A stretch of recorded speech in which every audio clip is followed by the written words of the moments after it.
Hey everybody, welcome back to the No Name Podcast, where this is the first take taking in the intro. You can trust me on that. I'm your host, AdventureKarma, and this is your favorite non-existent entity, Daniel. Hi. You just block out the light for a second. Okay, also, be warned, and Daniel, this is a note for editing this, my camera might flicker in and out a bit, and that's because I got this thing of coffee, and my camera went out. Why? Right as you were showing the coffee, yeah. It doesn't like And there's the OBS logo, yeah. Wee! I'm great at this. This is going to be a fun one to edit, man. So- it's going to keep... If you see my logo up, it's because I'm drinking coffee. I'm probably going to actually forget about it for, like, the entire episode and then, like, drink it at, like, 11 p.m. It's fine. Just chug it before you go to sleep and then not sleep, and then you wonder why. Yeah, and then I can just be like, yo, what? Why no sleep? Why does life choose to do this to me? Who knows? Anyways, surely not the consequences of my own actions. No. Never. Hold up. My thing came untied. No, the vendetta. We'll keep talking. What we were talking about before we started this, something about what we were talking about last episode with FNAF. Oh, yeah. The way you come into frame looks like this scene from one of the FNAF games where, like... I didn't even touch it. Okay, no. Wow. You did that on your own. I didn't touch you. Oh, there it goes again, yeah. I didn't Yeah, touch I know. you. I know the scene. I know the scene. It's where Michael is talking, and then Springtrap just jumps right in. Yeah, at the it's end. just, like, out. It looked exactly like that. It was hilarious. I'm sorry, not Michael, because that's that is Yeah, his name, it's Yeah, Michael. because William Afton is the Yeah. William Afton is murderer. Yeah. Anyways, yeah. today what we're going to talk about is we're back to music. If you didn't know, this is actually a music podcast, occasionally interrupted by more serious topics. This is the first double on a topic. So Yeah, and I feel like we're going to return to Basically. music a lot. I'm fine with that. I'm cool with that.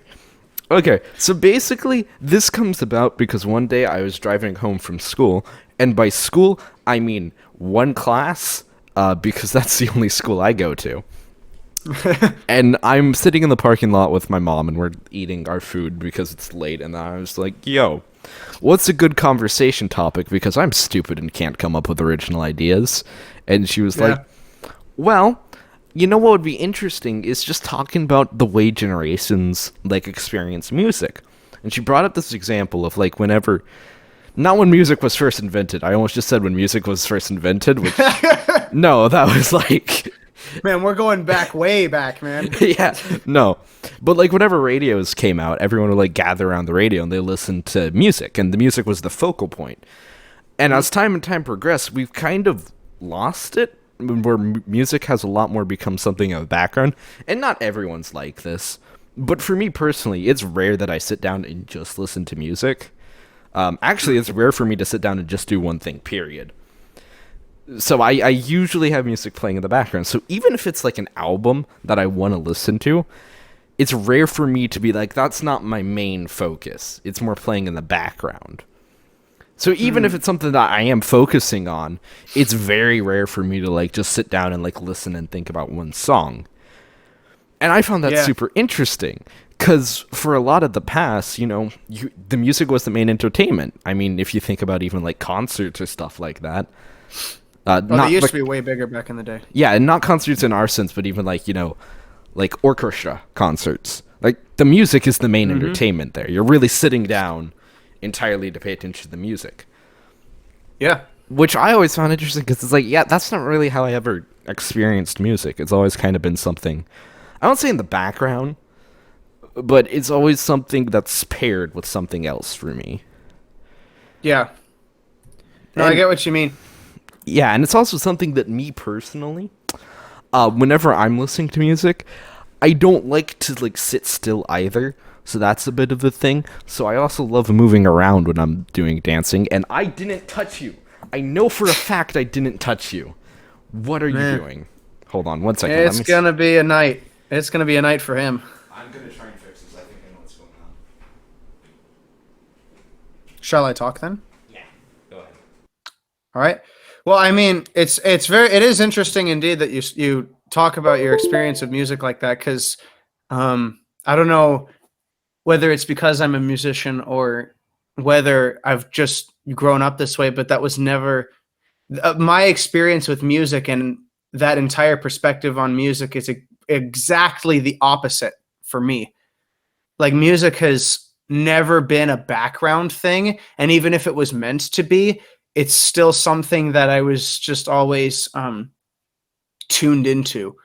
But it wasn't like I go from 100% doing something to like 90% doing something and 10% listening to music, which is what the background would be. It would be like 100% doing something and 10% listening to the music. It would like add on.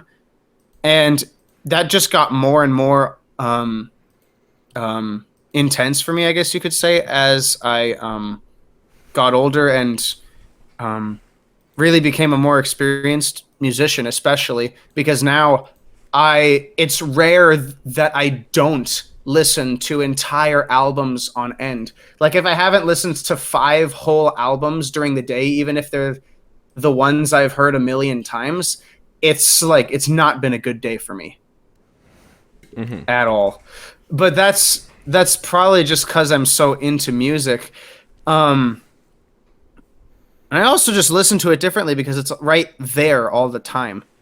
And it's interesting because you bring up the radio as an experience for other generations before us, because like I listened to the radio a lot as a small child, and I still do, kind of, just not as frequently now because, I have access to everything. It's all out there, and I can just download everything I want, Yeah. I think my main thing is the reason why I personally don't listen to the radio much anymore. It's mostly just because I've fallen away from, like, pop. For me, really, that's all it is. It's something that's, like, charts are stupid now, and everything sounds the same to me. Weirdly enough, I think this is strange for my generation, but I really dislike the breakdown of genre barriers. Like, I'm fine with crossover. It's not like I'm like, everything has to be one genre. But it feels like so much that it's just, like, it becomes this all conglomerate mess of, like, just, like, the same sound. It's hard to describe, but a lot of modern music to me just sounds exactly the same. Which isn't to say there aren't great artists, because I've found a lot of artists that I really love that are pretty modern, and I like a lot of their new stuff. It's just for stuff like radios or stuff like that. It's just that's like, I don't see the appeal, especially when I can go listen to stuff I love. But I will also say that makes it hard to find new music. Because that is something I experience. I would also say that, see, you're talking about music from a fan perspective as like not a casual. I wouldn't want to use that word lightly, but it's a different experience from mine because I always think of it musically. Yeah, I'm not a musician. Because I will agree with you that there's a lot of stuff nowadays that does sound the same, and it is more difficult to find new music, at least music that sounds new because of that. But it also kind of depends on what kind of stuff you listen to, if you're even into a certain thing at all. Mm-hmm. But it's also funny because you said something earlier that sounded like crossovers of genres, so I was kind of confused because you were like, on the one hand, you're talking about everything sound the same, and then also it's like what like infinitesimal subgenres. Is that a problem that you have? It's like because everything becomes its own subgenre at this point because everybody's got to be different or something. I don't know. I could go off about that. Honestly. Oh yeah, no, I can definitely see that. That's never really a problem to me because I usually just ignore them. To be honest, I mostly categorize things as like pretty blanket umbrella ideas. Throw in an alt on there, and that's usually about where I stop. I'm not a big fan of some genres because I think it comes to a point where you're just cutting up into such small slices that it's like, what's the point? It's lost all meaning. I actually tend to like to classify things more by the time frame that they went out. Like, once again, back to generation experience of music, I think Yeah. music from the 60s just feels different than music from, say, the early 2000s. And I think that's true Oh, of almost absolutely. every genre. Is that It's really it's really kind of funny to me because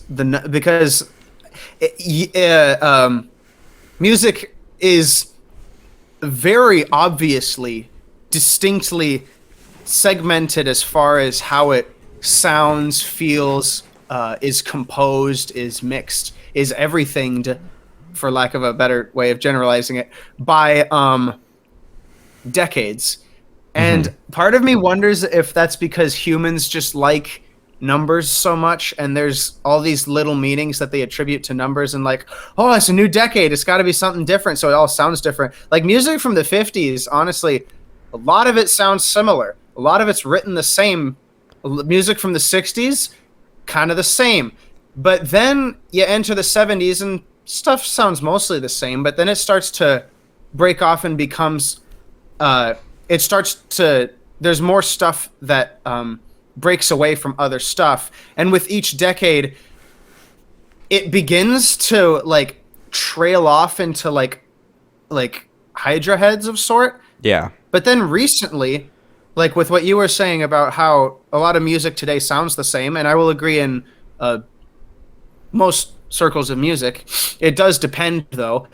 It's kind of beginning to come back together into being much more easy to classify as simple terms, as you've said, just on era, just based on era or just a general genre. And what was once a hasty overgeneralization isn't exactly so. It's becoming to not be so hasty anymore, and it's puzzling. Yeah, and the thing about decades is that I just want to comment on that is that I think it is. I think we overgeneralize the decades a lot because, from my experience of hip hop, you can talk about 90s hip hop, but 90s hip hop really started in the late 80s. I don't think it's also as clear cut as that. To me, whenever someone talks about a decade of music, it's more about. It's less about the strict numbers and more just about like the feeling of that era. Because I'll say this. Oh, again, that's everything though. Well, yeah, that's true. I mean, you've got like classic hard rock and glam rock and arena rock that's classified as like 80s rock, right? But Yeah. that all started honestly with Van Halen, and that first Van Halen record came out in what, 78? Like that's a lot older than most people think. Or Yeah, most people, I don't know. Yeah. It's a lot older than I thought when I first heard it. Probably. Because, yeah, I'll say that the 90s, at least music-wise, in my humble opinion, once again, I'm not a musician. I'm not super into the nitty-gritty of, music like that. I would say that it starts more in, like, the late 80s, and I'll say that the 2000s music doesn't really kick off until post-2001. Actually, I would say a lot of stuff about the 2000s, what we think about the 2000s, is all post-2001. Yeah. That's fair. That's actually a lot of things in culture, even too. Not necessarily music too, because like there was a lot of hype with the turn of the millennium and such. But we spent so much time on the hype, I guess, that like we realized, oh wait, now we're in the new millennium. Oh yeah, we were supposed to do that thing. Yeah. At least that's how I observed a lot of the world when I researched it. Yeah, and also, like, if we're just going to culture the thing on a bit of a tangent, I also say that the 2010s is really split into what I think people categorize as, like, 2012 and 2016. That might just be how my head works, but it feels like everything... Same here, man. Everything pre-2016 is, like, 2012, and everything post is, like, 2016. Like, they're two very different turning points, and I can't even say why. Honestly, it's like we moved too fast. Yeah, it's just like there's a sudden change, and it might be because of my age. I completely understand that it might just because those are major times in my life, just because of my age I am. But it feels like those are two big turning points that I associate with a lot of events, even though I know that none of the stuff actually happened in that year. They're just what I associate them with. Yeah, that's true. It's weird. It's kind of weird because the whole how would you say it? You said something earlier about the because we're talking about experiences, right? And so we're talking about eras themselves as a prelude to that.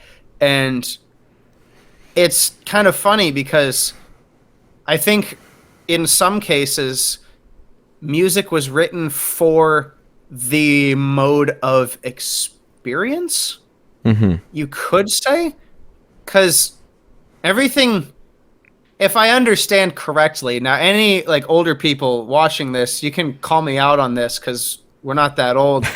Yeah, we are not that old. We're like not 2 years old. Yeah, seriously. But like you can call me out of this, but like I'm pretty sure the radio broke everything when it came out. And like it's kind of funny too because it's not like it ever came out, because radio waves have always been here, you know, and even if the radio does die, it's not like the radio waves themselves that go away, you know. They're still there. You can still communicate over them. You can still transmit information over them. It's just that when people finally figured out how to do that, and then they put music like that, it changed everything. And then they did sports for that, and it changed everything. They would do news and podcasts for stuff like that, and the radio changed everything. Yeah, honestly, I would say, and this is a weird hot take that I have, I think radio is actually probably one of the best preludes to the internet. It feels weird, but at least if you think content-wise, like, I think the radio is actually closer to what happens on the internet nowadays more than, like, TV. Like, that might just be a weird connection in my brain, but it feels like the radio is just more akin to, like, the predecessor to the internet than really anything else. That's just one of my own, like, weird connections I make in my brain. Anyways. That's very interesting. No, that's very interesting because the internet was once supposed to be just a tool, and then it became a thing where anything happens. And nowadays, honestly, I mean, still everything does happen, but you could take it as the radio. I mean, with the way memes are going about, there's practically... Well, isn't that what algorithms are? Algorithms are basically your own personal station. Yeah. Your own personal wave, your own network where you can consume all the stuff you want. And, like, in a sense... Yeah, and you could also make the argument that, like, by extension, you know, the internet can be like your own personal TV channel. But as far as I mean, that's a very interesting perspective, because in one sense, the radio isn't too different from the TV at all. It just goes from audio only. In the most general sense, my connection has always been that it goes from audio only at radio to AV, TV. And because then you can start to watch stuff that you could hear on the radio. You could watch baseball games. You could watch the news. You know, you could watch, like, I don't know, musical TV back when that was a thing. It's not anymore, but, you know. Yeah. So I do have a question for you as an artist, because I'm not a musician by any stretch of the imagination. I have a passing interest in it, which might develop into something later, but then I have to teach myself a bunch of stuff. But anyways, that's a story for a different time. Anyway, so do you think that the decreasing of like album listens and the more focalized on like single songs that people like, do you think that's in a way hurt musicians' ability to tell a story? Oh, shoot, that's really, I don't know, that's deep. That's deep for me. Anybody in the comments can make fun of me right now for pondering this for too long, but that's a deep question for me, because on the one hand, I want to say, it's a little difficult to answer that question, because I've grown up in a family and have brought myself up to always listen to the full album of whatever single song you've heard, just because. Yeah. You know, just to get the full experience, as it were, of what was going on, you know? And it's interesting because everybody I know, at least for the most part, only ever listens to like single songs, or maybe they know one or two or three songs even off of the same album. But I'm the only one in most of my circle of friends who will listen to um, full albums. Like I remember well, I mean, I don't. Of course, I remember it was like a month ago when Meshuggah's Immutable dropped, April 1st, and I listened to the whole album a billion times in the first week, and I downloaded it all, and I have it, and I listen to it every day. I listen to the songs from them every day because it's, I don't know, because people only think that concept albums are actual stories because concept albums, are albums that actually tell a full story in an album type form. But albums, I would say, are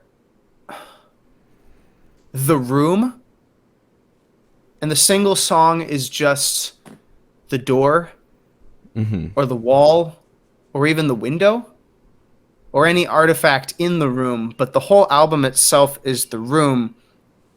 And that room, you could argue. I mean, I know I'm talking like very like musician philosophically here. Like I'm really stretching it hard with this, but I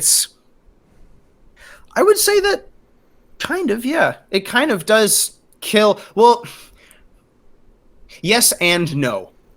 It does take away some opportunity and ability to tell some kind of story, but that started a long time ago, and musicians have adapted to that. Yeah.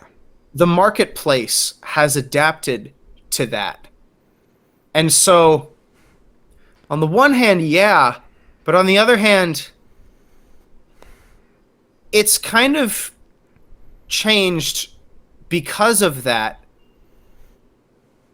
It's because nobody listens to albums like full album. Not as many people listen to full albums as they do single songs now. So the marketplace has adapted to that. So as long as you have, a really good single to release, the album's going to do great. And that's what the marketplace says.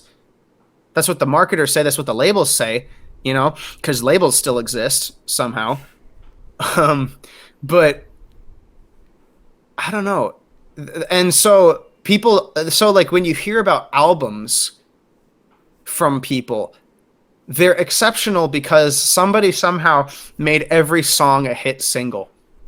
Those have become rarer and rarer and rarer for a great number of reasons that I could go way off topic. I could go on about how the musicality itself is different now because of that, and how it's like downgraded, and it's so easy to make everything a hit single now, and you just got to tap the algorithm, or you can bait it with bots or something, or I could go on about like every factor as to why hit albums have become rarer and rarer and rarer. Because that's another part of the experience. I can circle back to this, because people used to go to a record store and buy the vinyls of the full album because they heard the single on the radio or they heard it in a music store, and they would go to a record store to buy the album, and they would put the album on and listen to the album as a whole, and that's how you would immerse yourself in a true musical experience. That's like Dime has told so many stories of him listening to the first 2 or 3 Eddie Van Halen records or the first 2 Ozzy records with Randy Rhoads and just being blown away by them. But it's always, especially with the older musicians and older people in general, honestly, going to a record store to buy a full album. So there's an understandable amount of contempt that older people can have towards the younger generation for not really caring about music anymore in that respect, because they only listen to certain songs, and to the older people it's stiffing them of a musical experience, an experience they maybe want to share with their, the younger people. And it doesn't, it's just begun to not fit for some reason. So, There is a lot of okay boomer talk to be said, but that is an understandable thing that old people have against us, you know? Yeah. So, from my perspective on this, is first of all, I like storytelling. It's great. Once again, it's something that I don't personally do right now, but I do plan on doing in the future. Once again, it creates a lot of like self stuff, and I just need to find the proper outlet for it. So for me, I think mediums are basically just what you make of them. For changes and stuff like that, I find it hard to find something where there isn't at least some positive. So, in my experience of storytelling, and now, don't get me wrong, the two examples I'm going to bring up are very unique, and I understand come from very creative people, and probably cannot be 100% translated into, like, a normal musician. And by normal musician, I don't mean, like, worse or anything, I just mean somebody who, you know, makes music that most people would listen to, which is something I'm very uninterested in. No. Anyways, You'd want to make something unique? So, my first example is Area 21, and I completely forgot who composed this group. But anyways, if you could look that up, Daniel. But anyways, it's...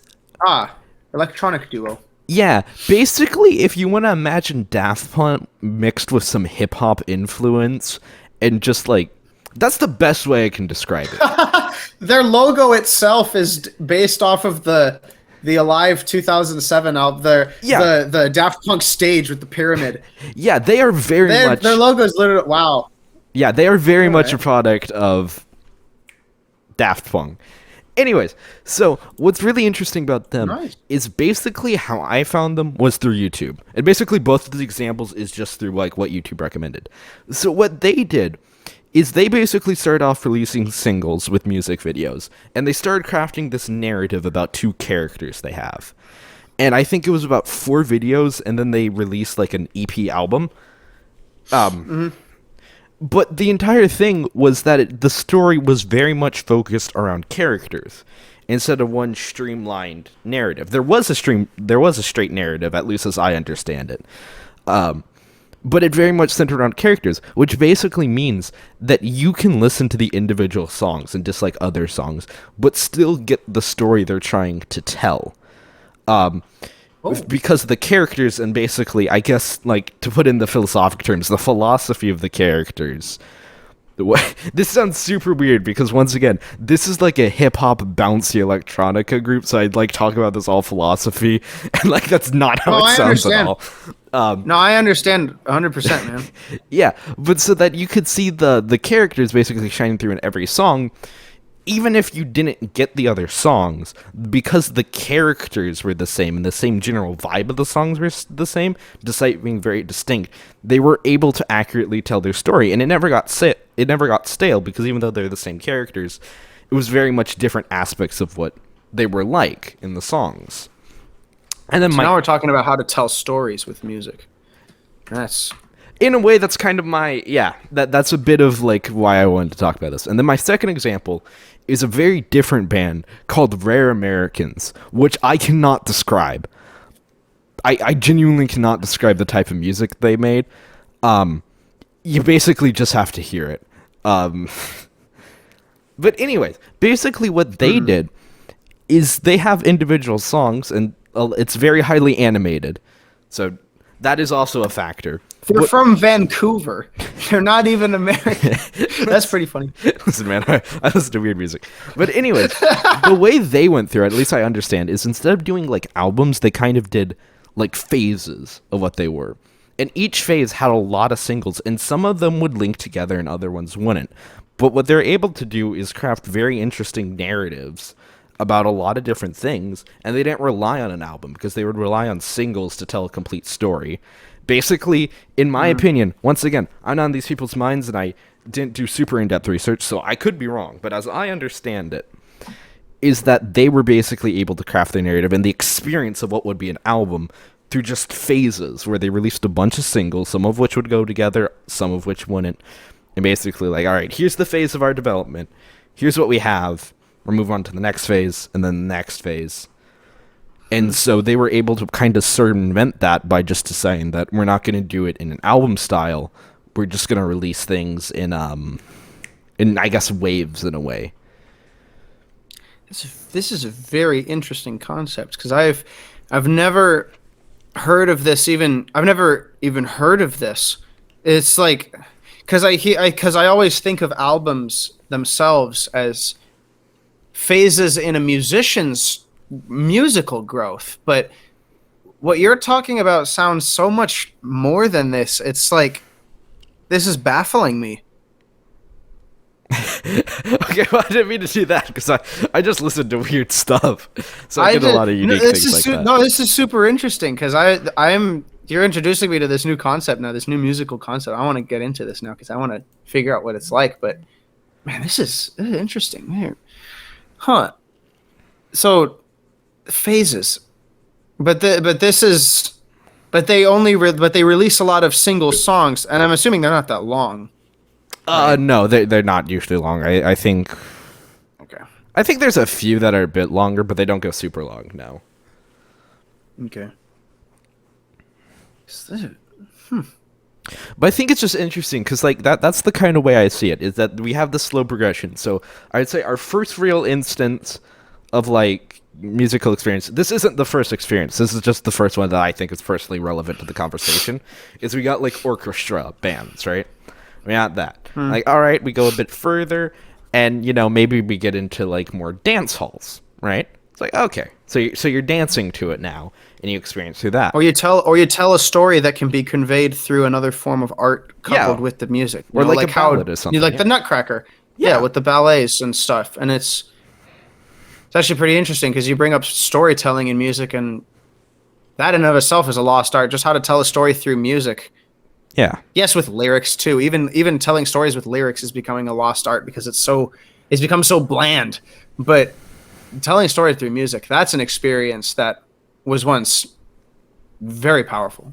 Yeah. And so we move on to like the dancing until we say you know, it's like, all right, so we get to the radio, right? And we start getting singles, and then we start moving into albums, and that's really how the way things go until now, where we start losing that album, but artists start adapting. You know, they do more singles. Maybe they have songs that are like specifically connected through either, you know, like musical themes or names or something. Is that they stop doing so much album. Once again, this isn't something that's happening across the board. This is just a few isolated instances that I think are going to just start becoming more and more just mainstream. Is that we kind of shy away from the albums and move more into this system of Y camera. Anyways, where we move into the system of where basically we start linking songs specifically together. And it's more about a more general phase than exactly like one specific album in a way. Because I agree. I think albums are in a way very phase-like. Like I've listened to actually a few albums because there's a few artists that I really like, so I decided to listen to their albums, and I can see the progression and like, you know, how it changed. But I'm thinking maybe it's going to be a lot more like that, is that we pay more attention to the phase than necessarily an album. And that's very interesting because I think what you've touched upon is something that I've talked with a lot of older people about that that hasn't been conveyed that way before, but it makes sense to me because it's. But then you get into the argument of whether or not that's an actual loss of the musical experience, right? Because if what you say is true, which I believe it is, most certainly is, I personally believe it's already become like gone across the board in many respects. But even assuming that it hasn't really, and it's just beginning to start within the last 5, 7, 8 years. It's like what people will start to ask if this is a good thing or a bad thing because in one sense of the idea, it's a devaluing of music. But in a certain sense, this is very difficult to touch upon? Um, because it's like, I don't know. I'm trying to stay on track while not going off about like musical experiences and how like I, you know, have certain reactions to certain songs and how I wish newer songs still had that. But maybe that is still related because I think it's related. I think I don't know. everything is related to everything if you try hard enough. Well, it's part of the experience, I guess. Because if we are talking about experience and how different people experience different kinds of music, then surely we must take into account how even one person has many different kinds of um, experiences with music. Like I grew up with the radio, but I also grew up with CDs. I used up every CD my parents had in the house to just get music for myself on the internet, and I would listen to I listen to stuff nowadays on YouTube, and I download them to my computer, and I listen to them all day long. Excuse me, but um, but even then, there's still some experiences that can't ever be taken away that still remind people. And I'm not entirely saying that people are losing an idea of how powerful and how meaningful and how important music truly is. But do you have experiences like what I had about a month ago? There was this song. I was visiting. I was dropping a bunch of my brothers off at a friend's house with dad, and dad was talking to my friend's dad, and my friend was sitting there playing the piano, and he was playing this song from some anime film on the piano, and I swear somehow it brought back this memory I had. It's a very personal memory, but I'll share it because I think it's important. And if it's not, I'll say it anyway. Maybe we change topics. I have no idea. Well, I'm gonna say it because maybe this helps. There's when the lockdowns first started in early 2020. They started the day before I was supposed to have a concert with a band, and so I was incredibly sad and incredibly furious because I was really looking forward to playing with this band for the second time, and never got back together. Never stayed in contact for very long, and I never got to see. I of course stayed home and never saw anybody. And one day, about a month or two into it, we needed to drop some package off at a friend's house, and we just couldn't mail it to them because they needed it quicker. So dad and I went to drop the package off, and I walked up to the door, and my friend walked out, and he apparently was like at the door waiting for me because he came out to meet me on the porch and took the package from me. He hugged me. We said hello. It was very brief, and we were just like, "Hey, how you doing? Not too bad, you?" And then she took the package and left, and I went in the car and I wept so hard and for so long. And that the song about a month ago that one of my friends played on the piano touched me so hard, and it brought that back to me, and I just weeping in front of him as he's playing the piano and just probably causing him a lot of concern, but it was so real, and I'll never forget that moment. And there's that experience too, that being there to listen to somebody put that effort into the music and to just let it all hang out like that is it's so wonderful. And musically, I think it's something that's being lost, but also culturally, because I don't know, something about the experience I perceive in many of the people that I know, and even just on the street, I perceive that the world, the musical experience such as that is being lost, and that saddens me because it's honestly it's really stupid to say. Yeah, you can make fun of me for it, but I'll say it because it's I think it's one of the most beautiful things to cry over is some piece of music that just hits you in the right spot, and you shouldn't resist that. Some people do, a lot of people do, and that's a deprivation of an experience that I think older people have been trying to convey to us that they once had. My dad has a lot of music stories like that. I only have that one. That's the only time I've ever cried in front of someone performing a beautiful piece of music. And a lot of older people have way more experiences than that. They have a much deeper connection to it. And there's a lot of factors that go into that, that being having the music physically on like a vinyl and having to go there to buy it and then listen to it and immerse yourself into it and finding the joy that music brings. It's something that, like the older people say, I think we youngsters, take it too much for granted to really appreciate something like that. That's a lot of really weird philosophy coming from a musician of 6 years, but I'm just saying what I'm thinking right now.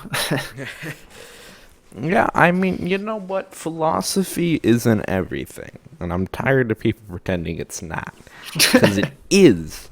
And that's something that sets me about video games. Every video game has a philosophy behind it. And don't get me wrong, sometimes it's very basic, like my clone drone in the danger zone. That has very basic philosophy, which is just kill other robots. Which, very simple. But yeah, it's Let's find the philosophy in Cuphead. Oh. Let's not go there. There are certain places even I'm afraid to go. Yeah.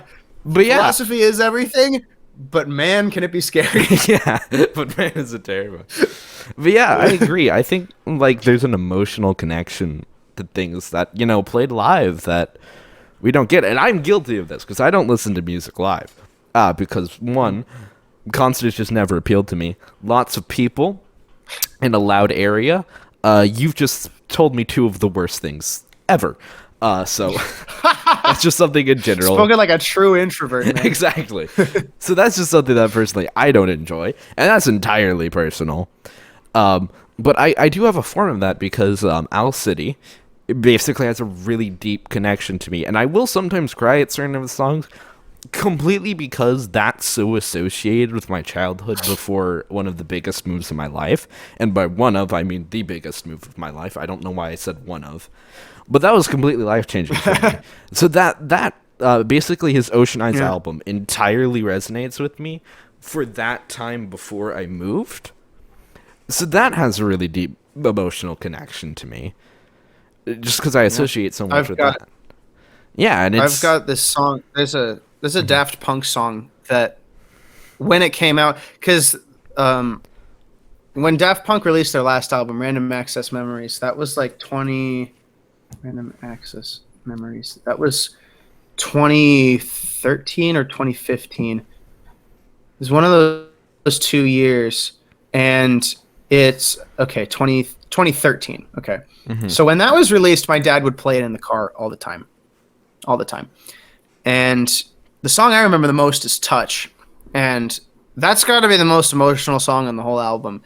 And there was one time when Dad's like dropping me off, before work or something, and I'm just stressing so much, and we're listening to that, and we put on Touch, and I just start weeping. I start weeping like a little girl or something. And he's like, "Dude, you got to go to work soon, man." And I'm like, "I know, I can't, but I can't stop." And I don't know. It was associated, like it was something. The something about the music was like just was something I needed to hear at the moment because I don't want to be like typical and say going through a lot, but I was just trying I'll say that. I'll say that. For lack of a There better is term, I was nothing going wrong through a with lot. being typical. Well, that's so. But yeah, and it's just I don't know. Um, songs like that are pretty cool though, because you never hear them the same way anymore after that. I Yeah, think. and I will say that is one thing that I think is going to be something that we're going to see through every generation. We're always going to have emotional attachment to certain songs. I don't think that's ever going to change. Even though some people Oh push yeah. back and be like, "No, I don't." We all do, whether we like it or not. I don't think that's exactly something we can like choose not to do. I mean, you can choose Oh not to yeah. listen to any music ever, which I guess will solve that issue, but that that just feels I don't like know how that will. I don't know how you can be called a human being for that, or at least a yeah, I healthy don't know one. what that But all achieves, right, but you can do it. But yeah, you're it's missing like out, man. no matter how we experience it, I think we share in a way in a common experience of. Can you hear Of that? camera loss. Yeah, kind of. 1 second. Is that your cat?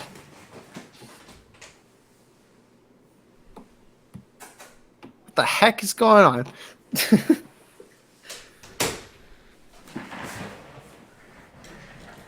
All right.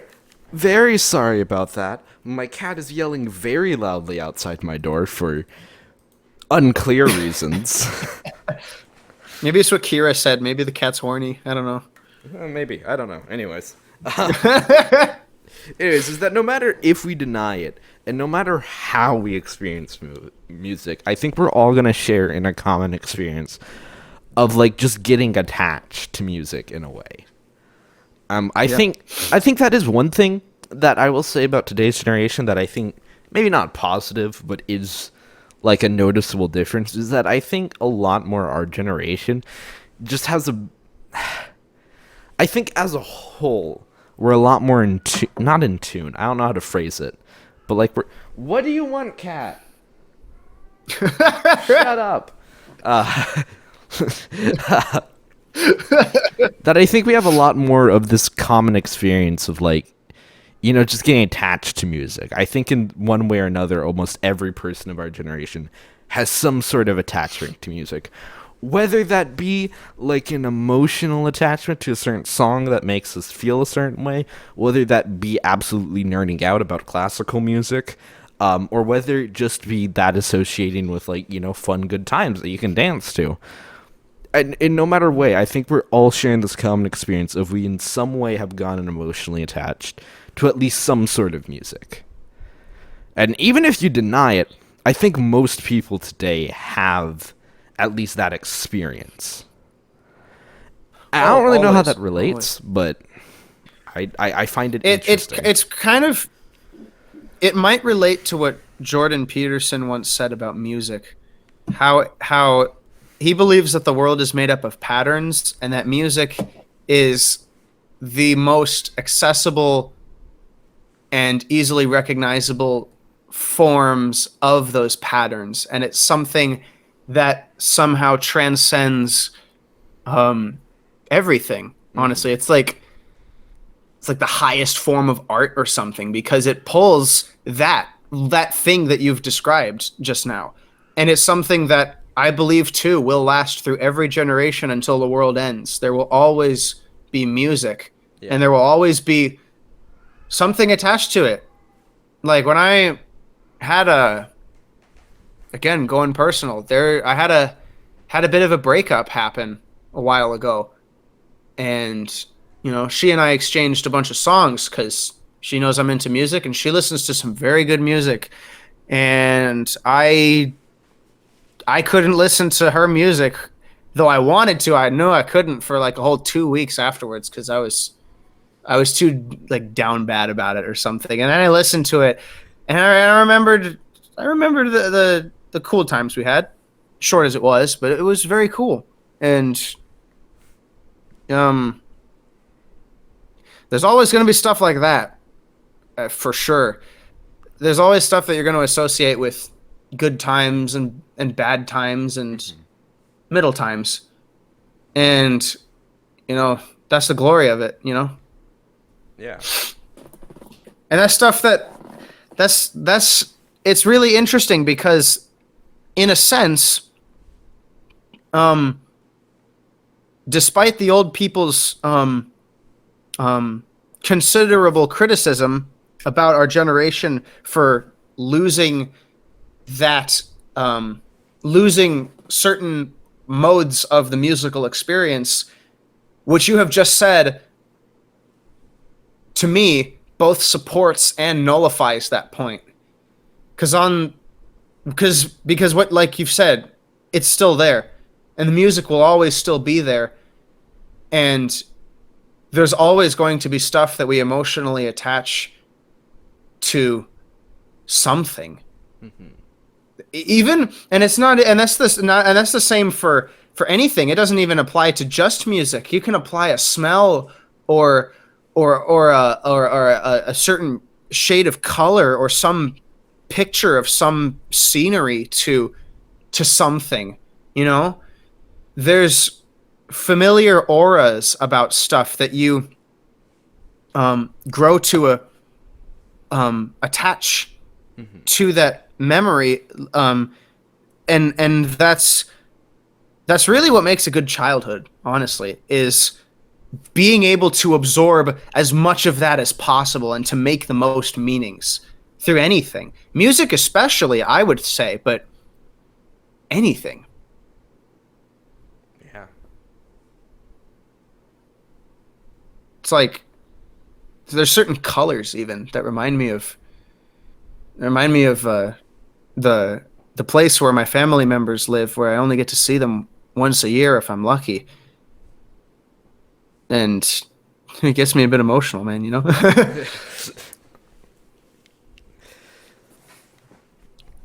It's interesting. On the one hand, we all have these different experiences, but on the other hand, it doesn't really matter.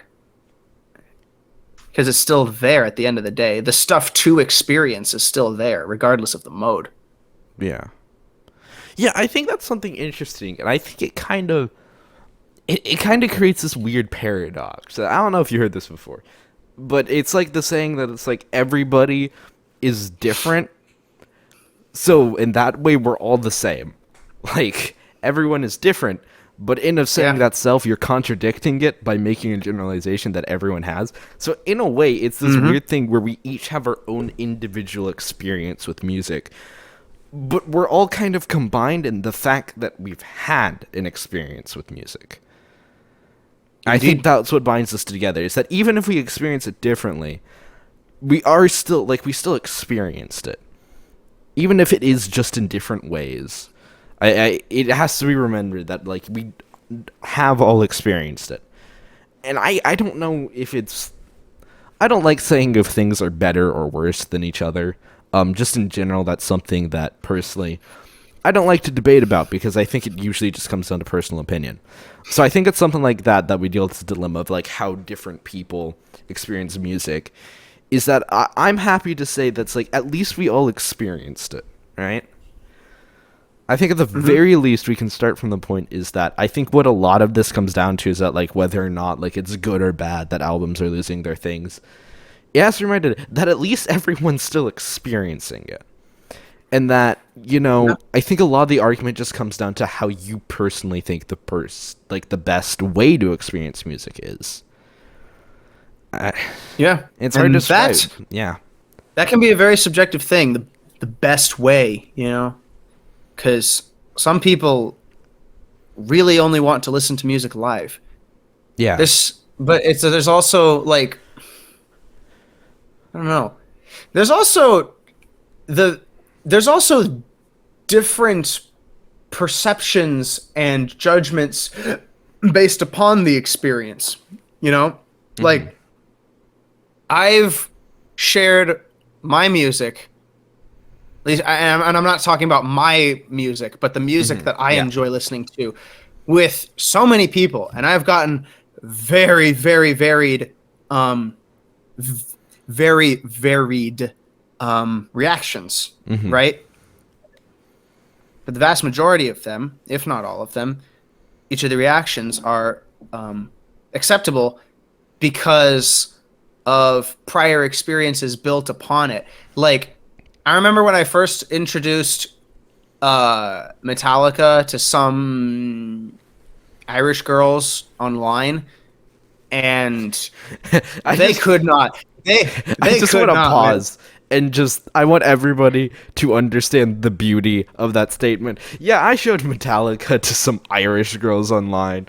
Sorry, I just want to point out that that is a sentence that now exists. Anyways, continue. Yeah, I'm sorry. I should extrapolate further. It was through a school program, and I was just like sharing my music on a blog or something.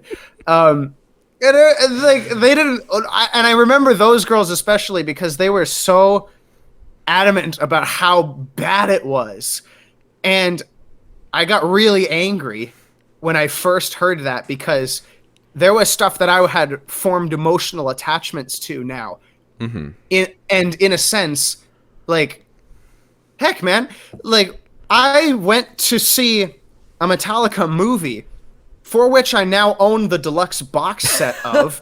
So I have the movie on Blu-ray, I have the vinyls, the CDs, I have a piece of the sheet music, I have 2 pieces of sheet music from the actual orchestra. I've got guitar picks, a poster, a photo book. I've got everything in the deluxe box set of Metallica S&M 2. And I shared it, and a lot of people didn't really like it, and my instant reaction was fury because my dad took me to see that on the one night it was in theaters worldwide, and that was such a tremendous experience for the both of us. Mm-hmm. And I got really mad when people said that they didn't like it or that it was just straight up bad, like in an objective tone, because I was like, how dare you invalidate my experience? Because that's kind of what I felt. It was like, at the time it was like felt like a personal attack because there was some really deep personal experience there that felt invalidated and rejected and trod upon. And nowadays it was like 2-3 years ago, man, but later on I've come to acknowledge that everybody's had their different experiences with music as a whole and specifically. And I realized that actually when we were driving, me and a few buddies were driving down to like Del Taco or something for lunch, and we were trading each other songs, and I played a Meshuggah song, and just to see what their reaction was, and they weren't even like annoyed that it was like heavy and abrasive and such. They like, one of them was terrified. He was like, dude, your music is terrifying. And I was like, I gotta say, that was the last reaction I thought he would have. But, it's valid. And crazy as it sounds, and like as awkward as it may be to have such a perception, at least for me to comprehend that somebody has a perception like that of some song, it's valid. And I don't entirely know why, but I've just grown to respect people who don't like my music a lot more, partly because I just accept that nobody else I know really likes my music the way I do. Yeah. I mean, I just tuned my guitar down to A sharp standard. For those of you who don't know, that's 3 whole steps down. It's obscenely low, and there's no point in it at all. It was just because I like it. I mean, yeah, I think that's fair. Like, almost everybody I know either, I wouldn't say dislike, because 2 of my best friends, basically, it's just not their thing. Both of them had told me that it's not that it's bad, it's just not their thing. I understand. I listen to weird things. I very much love alternative hip-hop, which is a really weird and niche thing that covers a lot of grounds. And I will admit, it takes a lot of getting used to. One of my favorite artists, it literally took me 3 years to actually start liking his stuff. And I was hands down one of my favorite artists. So yeah, it took me 4 years to get into Pantera because I thought that's the limit. That's way too abrasive. That's like that's too much. Like Metallica and Megadeth, and that's it. And now I listen to Meshuggah, and I'm like an avid fan, and I'm like, oh, wow, I opened my big mouth too soon. Yeah, I feel that though. yeah, and I think it's something that like if you're sharing music like that, this is general advice. Just like be respectful of the person. Don't be like, it's terrible. Because I can understand. Because there's certain things I don't like. There's certain types of music that I just fundamentally don't like. But I think there's also a lot more. I think a lot more of the times it's not that you dislike it. It's just not your thing. And I think that's the difference. It's because there's a lot of stuff, like a lot of your music, is that I think it's actually pretty good, and I can respect what's in it. It's just not my thing. It's not something that, I want to listen to day in or day out. I don't dislike it, and I'm not going to be like, turn it off if somebody turns it on. It's just not something that I'm personally going to choose to listen to. It's not bad. It's just not your thing. Same with yours. Yeah. And I think that's like the personal experience of music. Is that at some point you just have to realize there's just certain stuff that isn't your thing. And that's fine. Because everyone has their own experience with music, and you might have a really deep personal connection to another song that another person is just like, why? That doesn't make sense. Like, freaking Seriously. Life is a Highway is such an emotional song for me. Just Yes! Yes! and dude! it's all because Oh of my Cars. gosh! And it's all because of Yes! Cars. Because of Cars, yes. Oh my gosh, That I is the feel you so only much on that. reason. I feel like some people are like, why are you so Dude. obsessed with this song? And I'm like, because I only watched Cars. It was the only movie I watched. Same. That's the only movie I ever watched as a kid, and it's like the only country song like I actually like besides the ending credits too. The ending credits, that Brad Paisley song, that's really good. But yes, Life is a Highway. Gosh dang, dude, yeah. Holy cow. I've got the best experiences with that. That played in the Cars video game that I had, and I felt like I was in the movie. I was so happy. Those are the happiest days, man. Man, you've pulled me back into a personal experience. Holy cow. Yeah, there's stuff like that. If you watch Cars a lot as a kid, you're gonna have a similar experience with that song. But if you didn't watch Cars a lot as your kid, you're probably like, what? Because, objectively speaking, Life is a Highway, it's a good song. But it's not exactly life-changing. Like, looking at it from a completely non-biased perspective, I don't think it's like, the song. Good song. Yeah. But it's one of those things that it has no business having me have this much of an emotional attachment to it. Yeah, Except seriously. for the experience in the way of which I experienced it. Yeah. I guess it goes back to that. It's the way I have experienced it that makes it just so fundamental. It has nothing to do with it. It has everything to do with the experience around it that I now associate with it. I guess kind of that's what you were saying with like the live music and stuff, is that it's not necessarily the song itself, but everything that happened around it that you associate in it. In some ways, it's a very easy like time capsule, in a way that songs are a very good way to pack a bunch of emotion into that, the artist might have never intended, but because of when you listen to it, that just becomes kind of a carrier, to put that emotion in. When it comes back on, you're like, oh, I remember this. And it has everything to do with the experience around it. Yeah. So that's something I also say, even though, the experience of music's changing, I will say in some ways I think it can be for the better. Stuff like that. Because if we heard Life is on the Highway, like, on the radio, it wouldn't have as big of an impact as it did. But because it was in this specific form, we now had this new experience, which I say it's good. I think new experiences are always good. Unless the new experience is like killing or like dying, which I don't know. It could be good, but I think the fact that there's no more is a bit of a bummer.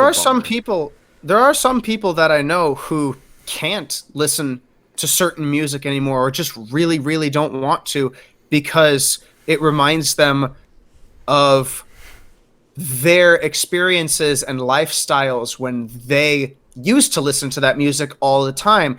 And now that they've moved on from that to like a better place, they want no business to do with that music. It also happens to be that some of that music is some of my all-time favorite songs. So it's very odd because it feels to me like it should be really a point of high conflict, but it's something that both of us, I mean, maybe not both of us, but I know that I respect the person for having that understanding of the music now because of just the different meaning that it has now for him, and it's respectable. I mean, and yeah, the medium in which you experience music is very important. That's why game soundtracks are really that crucial. I mean, and movies, like, my gosh, that even the ending theme of Cars, where like the final race happens and McQueen pushes King to the finish line, and it's like the massive theme, and then you hear that again at the end of Cars 3. And I don't care what your opinion on Cars 3 was, whether it was a good or bad movie. You have got to admit, you have to admit, hearing that theme again at the end of the race, like the end of the race in the first one, that's powerful. Okay? Like, I don't care if you thought that ending was like the worst ending for any movie ever. That ending, to bring that homage back of the old theme was really strong. Really strong. And I mean, and there's stuff that you hear now. Like, I mean, come on. Wii Sports. You boot up Wii Sports, and the first thing you hear is those few notes, and there's my childhood all over again, man. I also, okay, this is like a complete side tangent, but I absolutely love the fact that the internet, or at least YouTube, has decided that like Wii music makes the perfect background music, because it doesn't matter who you're watching, everyone has like one video with just Wii music in the background, and I find it hilarious. And it's like never mentioned. There is something about that experience that the internet wants to perpetuate and keep alive forever. I don't know what it is, because I know for a fact that it's not everybody's childhood. Yeah, it can't be. It's yours and mine. It's yours and mine, but it's certainly not the childhood of some people we know that we're very close to. Yeah. You know? It's our childhood, but it's not some of theirs, but there's something about it. And that's the odd thing about the internet too, is because some songs just want to stay alive for some reason, or some god out there, you know, somebody watching over the internet, if the internet is even run by a mastermind who runs the algorithm. That's what I like to think about. If the internet is run by a mastermind, I'm sorry, it is Rick Astley. I refuse to believe it's anybody else. Oh yeah. There's a song that everybody wants an experience perpetualized, but it's the weirdest experience because, like Life is a Highway, it's a decent song, but the medium of which you're experiencing it is, well, not like Cars, because it's like a prank song, and now the song has like 1 billion views or something. It's like, whoa. Yeah, the fact that there are re-uploads with it just to have a different URL because half the internet has memorized the URL to it. Like, listen, I sent an email to Mick Gordon, the Doom composer, and he responded to me. But when I sent the email, there's a message that pops up that says, "I'll be in touch shortly." And there's a bunch of links. And there's a bonus link called Astley. And I was up too early in the morning to wonder what Astley was. So I clicked it and got rolled so hard. I got rolled by the composer. Clip this, and at Mick Gordon. I got rickrolled by Mick Gordon himself. I was so mad, but I was also I was just busting a gut. And my dad's wondering what the hell is wrong with me. And I'm like, Dad, I got rickrolled by Mick Gordon. That is amazing. It was the stupidest thing, but it was so funny. And I knew it was coming. There was a part of me that's like, you know it's coming. And I'm like, yeah, but I don't care. And I just clicked it. Click. just to say that I was rolled by Mick Gordon. That experience is something that baffles so many people too. It's like, why is this an experience at all? And I'm like, I don't know, but I love it. The internet is so unexplainable. I feel like back in like 2012, you could like introduce at least a normie to what the internet is, but now it's just like, you just need to stick around for a year. I cannot possibly explain to you what is happening here, why it is happening here. I was trying to explain to my little sister that spamming with emojis in chats and comments and stuff is like a bad way to go, and you've got to adapt to a different mode of communication on the internet. And she's like, but why? What does the internet do? And I'm like, you've got to stay on it long enough. Trust me, you'll learn. You'll either learn the easy way or the hard way like I did. And I learned the hard way more times than I can count. Yeah. Yeah, that's another thing. It's like, internet hates emojis, and then like you ask anyone why, they're just like, no one knows.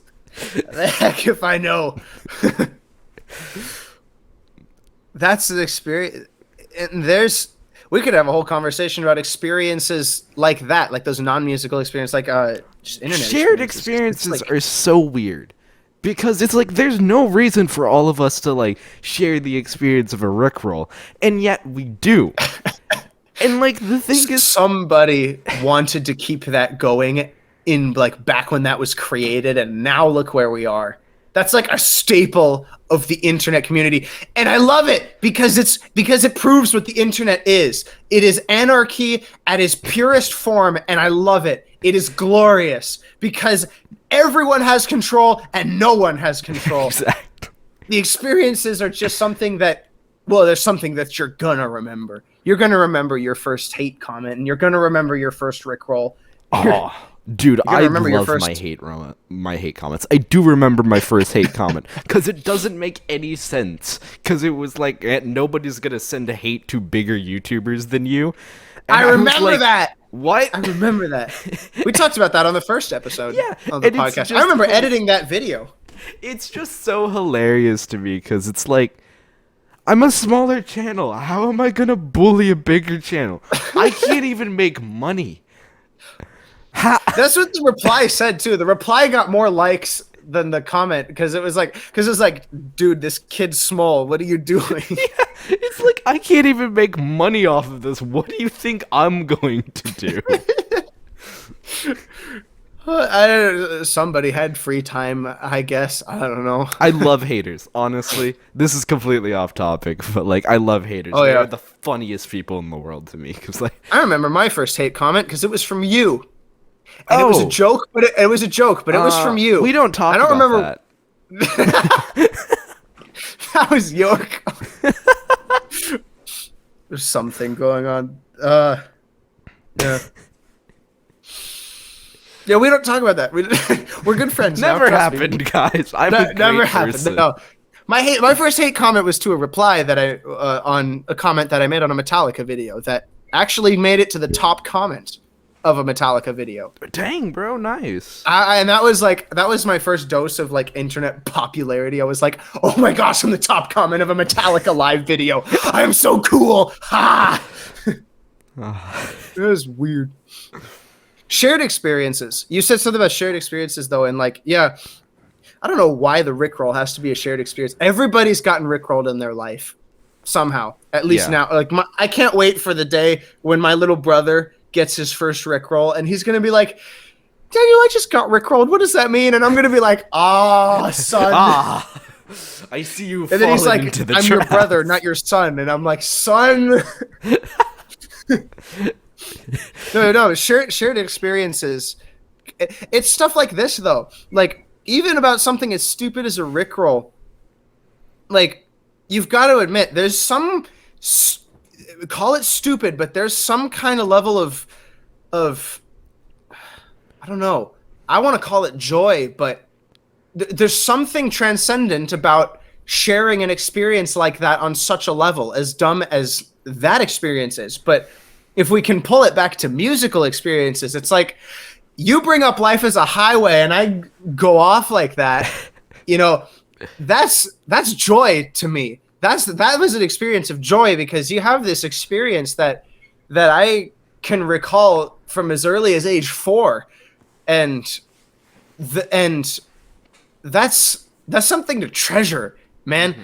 Like, even if we lose contact over the years or something, which I pray to God that we don't, but if somehow we do, like, I'm gonna remember that. I'm gonna remember that this moment that happened right there, because it's something, because somebody connected with me, or at least I believe that somebody connected with me on a level that nobody else has over that movie or over that song. Yeah. Specifically, when that song plays in that movie, nobody has done that for me. Like, and I don't think anybody ever will. So it's something like that I don't know. It's just really good. There's something so inherently good about it. We can go philosophical good even, because it is good. Yeah. I think that for like a broader like idea of that I think it's like more just universal. John Williams, the entirety of the Star Wars soundtrack. That's John Williams, right? I'm gonna hope so. Yeah, John Williams. Yeah. Okay, good. Yeah, but anyways, because even me, and don't get me wrong, I way too often ignore like movies and game soundtracks. I try and be better, but it just doesn't usually help. But even I am like can listen to those stuff and be like, all right, now this is epic. Yeah, we used to play that in the car all the time, because we would watch those movies all the time as little kids, and Dad got the soundtracks on the CDs. That was my first experience of listening to a whole album like in succession, was actually movie soundtracks. The Cars soundtrack and the Star Wars soundtracks for all 3 of the original trilogy movies. Yeah, because it's stuff like that that's also a shared experience, because like we all watch those movies and we all like understand like what was going on in here, and it's like we all kind of have this shared experience of like what makes these so iconic to even someone like me who's stupid and can't understand what sound is going on in the background, because my brain just filters that noise out. Even I'm like, oh, I remember this. Yeah. That's the sign you've done a good job. When even you can acknowledge just the true importance of a movie soundtrack. I hope John Williams is proud now. He should be, because let me tell you, I don't listen to soundtracks. They literally filter out of my brain. I cannot describe it. I just physically don't hear them. Our chat friend who loves movie soundtracks with a passion, he's gonna be me. Tripping. He's like, you didn't like Time from Inception? It's like, you know. I'm not gonna lie. I don't remember there being music in Inception. I genuinely do not. What? I don't remember. Here's where I go to be being this gets filtered out of my brain immediately. I remember the music more than I do the actual movie, because that's how I watch movies now. I have to watch them over again in order to actually watch the content. First run through is for the music, okay? That's how messed up my brain is from being a musician. And then there's me who's like, there's music in this? I watch a musical and I'm like, that was a great movie. The musical, you're just like, oh yeah, they were singing. Right, yeah. Yeah, I walk out of a musical and I'm like, those people spoke weird. Sound of Music, yeah, great movie. Yeah, Mary Poppins, dang, was a compelling story, man. That was great. I especially loved the part when they're like talking while holding their voices at certain frequencies. Yeah. And I don't want to talk about it, but I may or may not constantly forget that Mary Poppins is a musical.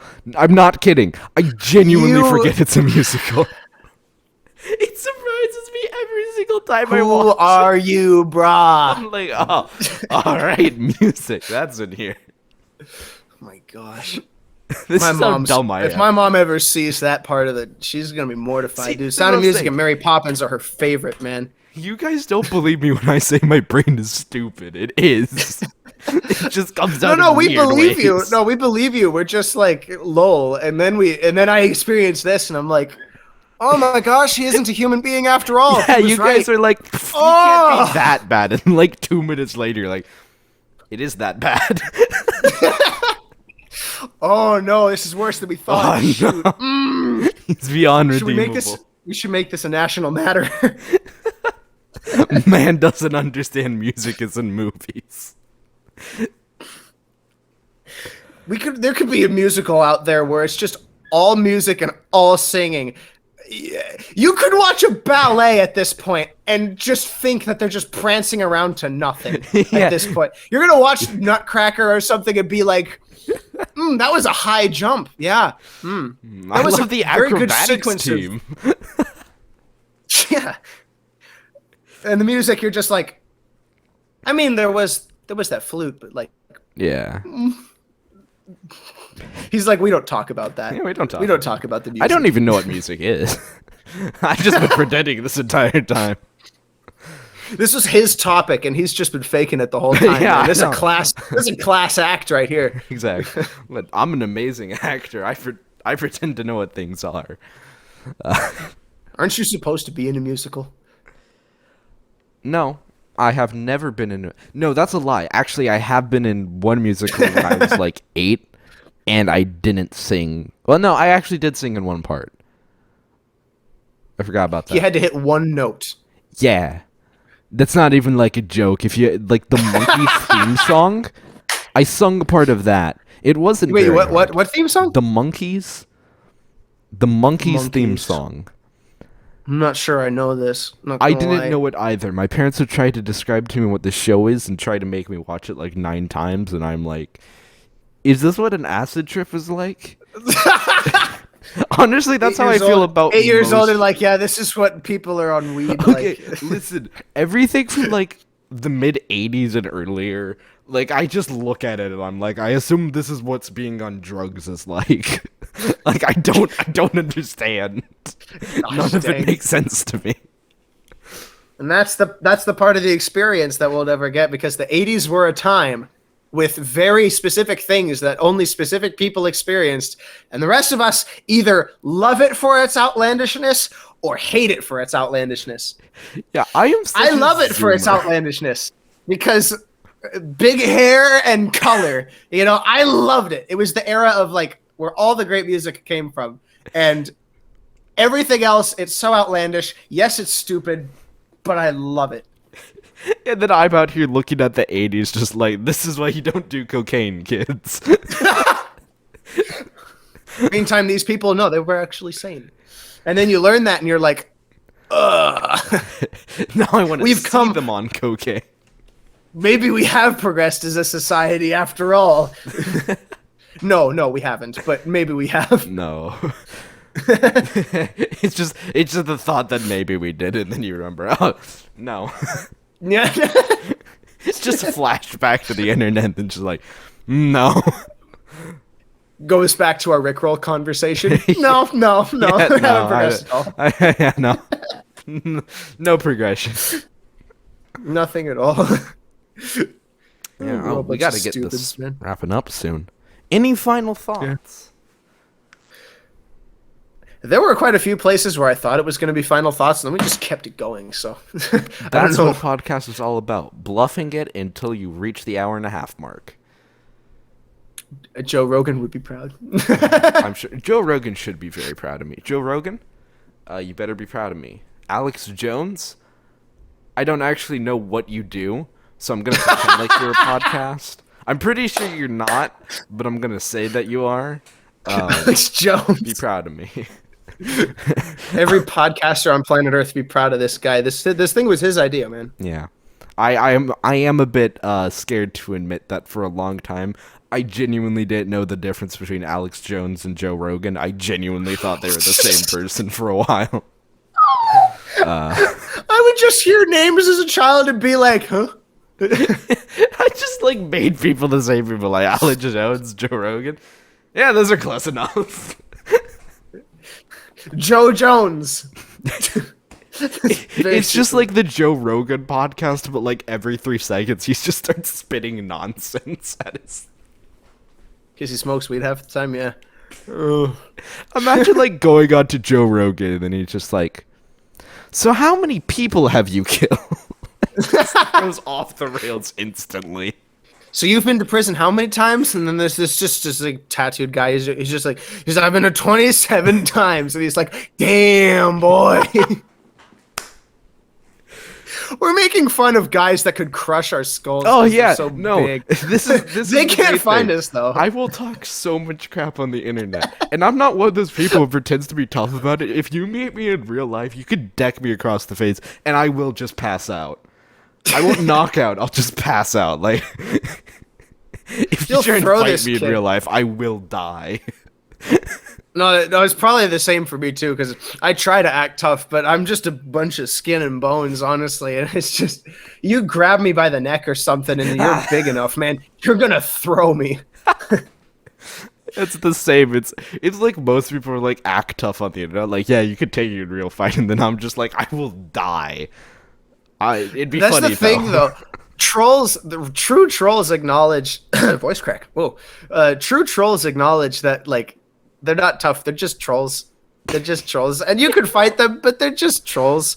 And then there's the trolls that try to be all like aggressive about it because like, yeah, I'm a real troll. Haha, funny, your mom. Huh. Like, and it's like, and then I see the stuff like that, like, and it's like, oh, fatherless. Yes, bro. The trolls that try and act tough are so annoying because I like to be a troll, and I'm just like, Tryhards, I am man. so easily stoppable. Like, I am so easily stoppable. My power entirely comes from I don't care. Do it. I You dare dripped you. ketchup on somebody's spot on the concrete as they got up, and then they came back and they were so mad at you because they were Sit like, down. "Ah, the I ketchup! dare What is you." this?" Sit down. You did that. And I dare you. You did. You did that. You were just like, yeah. What are you gonna do about it? And the kid's Yeah, like, what are you gonna do about nothing, because I have a headache, but I hate you. it? Exactly. Good times, man. Should just Yeah. rename the Chaos Podcast, man. Chaos. Chaos. Well, let's get this There's gonna be wrapped a up lot of before clips. your dad comes in and yells at you. Oh no, my dad went to go get the kids at youth group. He won't be back for another 20 minutes. Oh. But my mom will come in. Oh, okay. Well, let's get you. Let's get off before your mom gets mad. I don't want to see. Oh, yeah. What's your closing thoughts? You're the host. Spew some wisdom, because we've been going like the first half of this was wisdom, like pure wisdom, and then the second half it just I slowly put went away ketchup from in your there. seat. What are you gonna do about it? It's just Just terror. Instant terror.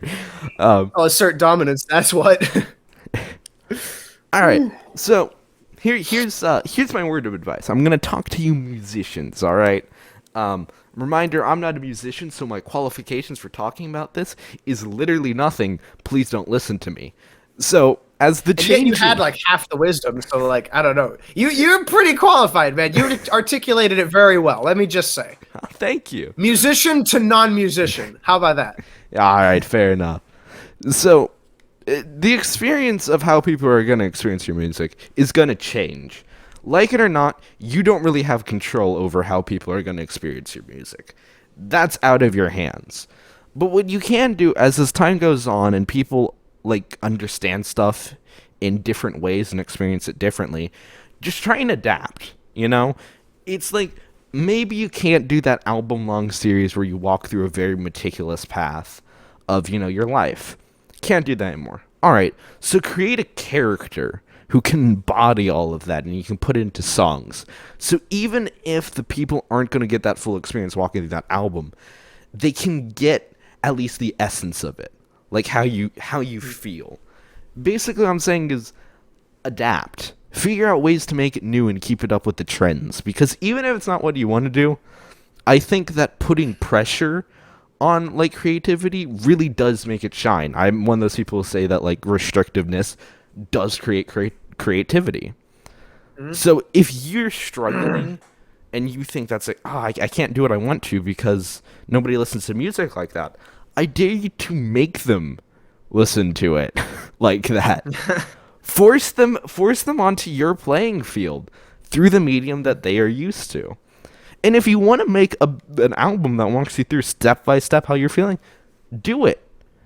Don't be afraid to like take that risk, and even though it's going to be like considered old school, do it. Because I don't think, like, good art has a timestamp on it. If Mate, like it's, Jordan Peterson said, music is not only the most accessible form of art, but it's also the only form of art that's immune to criticism. yeah. And because everyone's going to have their own personal experience. And you can't change that. So Yeah. when push comes to shove, we'll always experience music differently. Our children will experience it differently. Your neighbor down the street is going to experience differently because they are very rich. And, that's just... I don't know where that example came from, but, they have, like, implants in their brain, so... Well, okay then. Yeah. So they're going to experience it differently on a part of them being a cyborg. This is a very relatable situation, I'm sure. I'm sure many of you have a cyborg living down the road. I mean, I had a drug dealer. Does that count? Yeah. I think those are pretty... But yeah, the experience will change, but don't let that stop you from making what you want to make. Don't let that stop you from making good art. And, maybe you want to be the trendsetter. Break the rules. Do it so that, like, don't do a phase system. Don't do an album. Come up with something new. Or bring because back something old. Yeah. Become the next Guitar Hero, man. Heck yeah. Make your own beloved Wii video game. Yeah. Heck it, go for it, bro. You don't have to be like, it's like, just because albums are fading out of existence doesn't mean you can't do an album.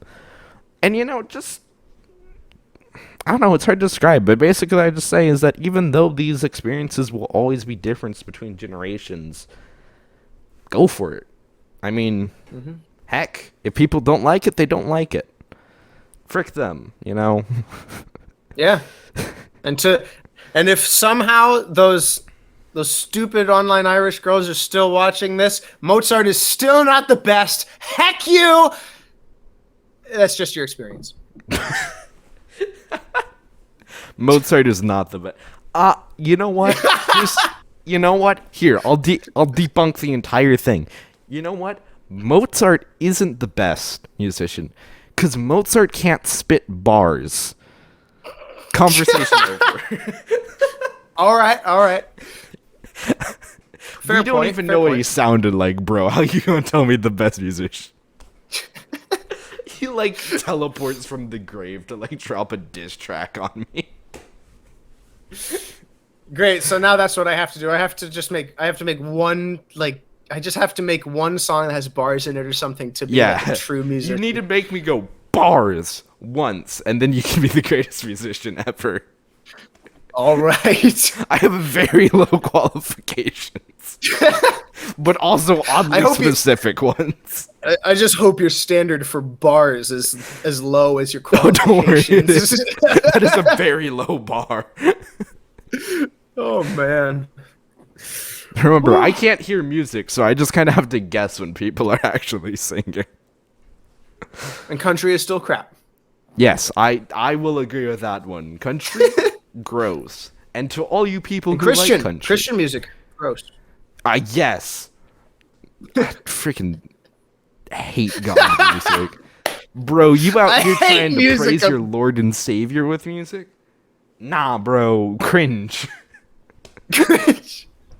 I'm gonna offend Listen to real God-fearing music. Go to a church. A real church. That plays metal. Metal church. May That's more God ungodly regret than he gave you ears.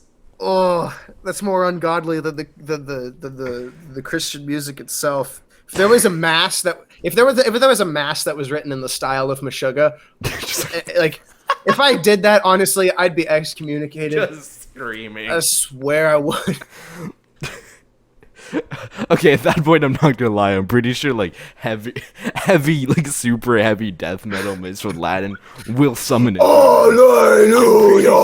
Yeah, that is 100% summoning a demon. Oh my gosh. The Pope is gonna find that and be like, some kids. Just disappointed Pope gaze.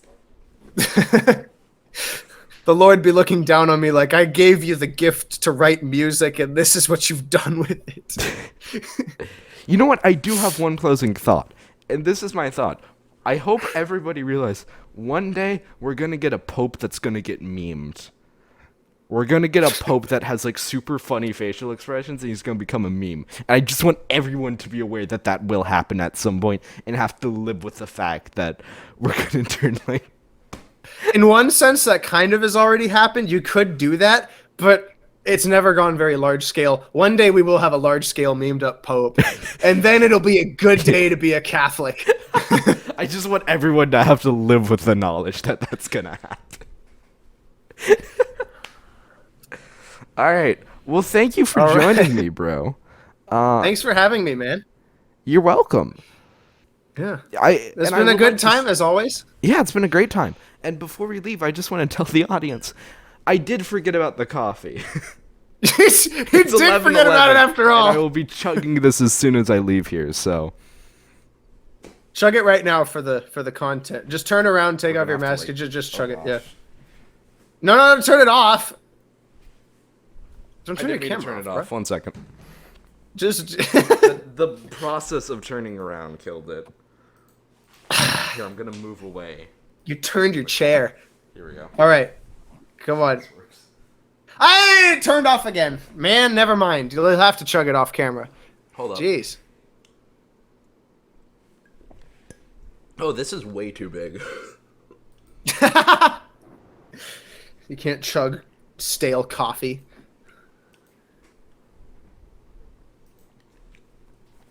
I laugh at you as a non-coffee drinker. All right. It's gone. It's gone.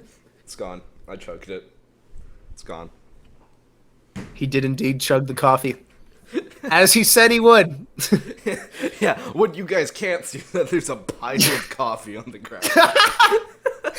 No. It's just gonna burn through the floor. Yeah, it's just all in my chair. I'm sitting in a puddle of coffee right now, just to prove I could chug. Dear Yeah. God. Thank you for being here, Daniel. Thank everyone for watching. Yeah. And you know what? I don't have an outro. Peace.